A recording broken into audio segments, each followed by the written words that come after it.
आपने अपने जीवन में कई बार ऐसा किया होगा कि किसी आदत को छोड़ने की तैयारी की होगी, कुछ महीने की भी होगी, पर अचानक से एक दिन आपके मन में लालसा उठती है और आप वापस दोबारा वही बुरी आदत शुरू कर देते हैं।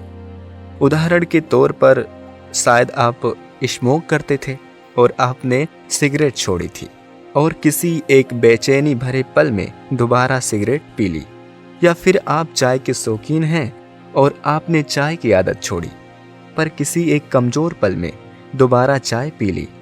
आखिर ऐसा क्या है जो आपके पुरानी आदतों को या बुरी आदतों को दोबारा करने के लिए आपको प्रेरित करता है? नमस्कार, मैं हूं संजय और आज चर्चा कर रहे हैं the power of habit book की। तो आइए आपको एक छोटी सी कहानी सुनाते हैं। ये बात है सन 1906 की। मैंडी नाम की एक लड़की थी जिसे अपने नाखून चबाने की आदत थी। अच्छा, नाखून हम सभी काटते हैं जब हम कुछ सोच रहे होते हैं, हम कुछ टेंशन में होते हैं या कोई ऐसी खास सिचुएशन में होते हैं जिसमें हम नाखून काटना शुरू कर देते हैं। इसी तरह मैंडी की जो नाखून काटने की आदत थी वो बहुत ही ज्यादा थी। मैंडी अपने नाखून इस हद तक काट चुकी थी कि उसकी उंगलियों से खून निकलने लगा था। उसने नाखून के आसपास का मांस भी खा डाला था और सबसे हैरानी की बात यह थी कि वो ऐसा जानबूझकर नहीं करती थी। जब उससे पूछा गया कि वो ऐसा क्यों करती है तो उसने बताया, शुरुआत में जैसे सारे लोग करते हैं, नाखून काटते हैं, उसी तरह से नाखून काटने का शुरुआत किया था।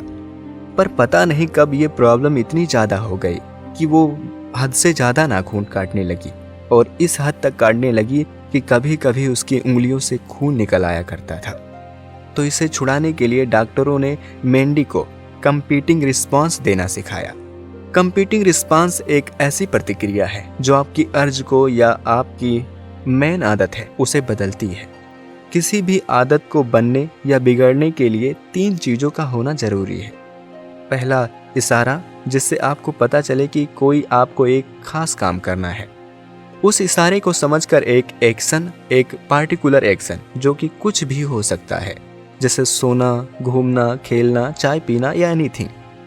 और तीसरा ये कि एक्शन करने के बाद आपको क्या इनाम मिलेगा या इसके बाद आपको क्या सुख मिलेगा।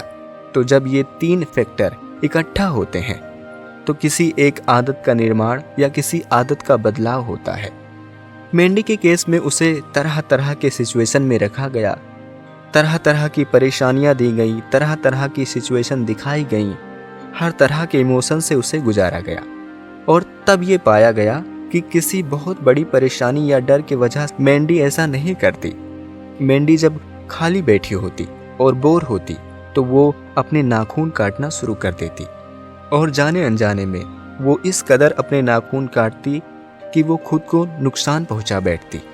तो कंपीटिंग रिस्पांस के थ्रू उसे ट्रीटमेंट दी गई। शुरुआत में मैंडी को कहा गया कि जब भी उसे ऐसी अर्ज महसूस हो कि उसे नाखून काटना है तो उसे एक कार्ड पर सिर्फ टिक लगाते जाना है कि उसे कब कब ऐसी अर्ज महसूस हुई। महीने भर बाद पहले महीने में देखा गया कि बहुत सारी बार मैंडी ने टिक किया था। नंबर बहुत ज़्यादा थे और उसके अलावा मैंडी ने कहा कि कुछ एक बार तो वो टिक करना भी भूल गई, पर यह प्रैक्टिस जारी रखी गई। दूसरे महीने मैंडी ने 27 बार टिक किया था जब उसे नाखून काटने की अर्ज महसूस हुई थी। मैंडी को कहा गया, तुम अपने इस आदत पर नज़र रखो और जब भी तुम्हें ऐसा अर्ज महसूस हो तुम कंपीटिंग रिस्पांस देना शुरू कर दो, जैसे टेबल थपथपाना शुरू कर दो, गुनगुनाना शुरू कर दो, चलना शुरू कर दो या कुछ खाना शुरू कर दो। मतलब ये कि किसी और एक्शन से नाखून काटने के एक्शन को रिप्लेस कर दो। मैंडी ने ये करना शुरू किया। शुरू में कई बार वो ये करना भूल गई कि उसे क्या करना है, पर लगातार चलते ट्रीटमेंट और हर महीने के हिसाब से मैंडी की आदत सुधरती गई और एक वक्त ऐसा आया कि उसने नाखून काटना छोड़ दिया।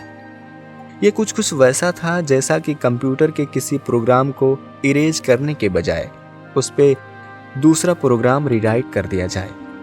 किसी आदत को पहले की हालत में लाने, उसे ठीक करने की ट्रेनिंग दे रहे एक डॉक्टर ने कहा कि वैसे ये बहुत आसान नजर आता है अगर आप एक बार ये जान लें कि आपकी आदतें कैसे काम करती हैं और साथ ही आप अपने आदतों के इशारों और इनामों को जान लें, तो ये आदतें बदली जा सकती हैं या उसे बदलने में कम समय लग सकता है। ये भी हो सकता है कि ये आपको लगे कि ये इतना आसान कैसे हो सकता है, पर सच्चाई यही है कि आप अपने दिमाग को रिप्रोग्राम करना चाहें तो कर सकते हैं। ये पॉसिबल है। बस आपको अपने आदतों की बिगिनिंग, मिड पार्ट और एंड जानना होगा, यानी कि शुरुआती इशारा, बीच का एक्शन और एक्शन करने के बाद दिमाग किस चीज़ को रिवार्ड की तरह या इनाम की तरह समझता है। आपको वो एक्शन करके क्या मजा आता है। अगर ये आपको क्लियर है तो आप बीच का एक्शन चेंज करके इशारा और इनाम सेम रखते हुए आप अपनी आदतों को बदल सकते हैं। तो बस आज का एपिसोड यहीं खत्म हुआ। मिलते हैं अगले एपिसोड में। तब तक के लिए आप अपना ख्याल रखें। Thank you.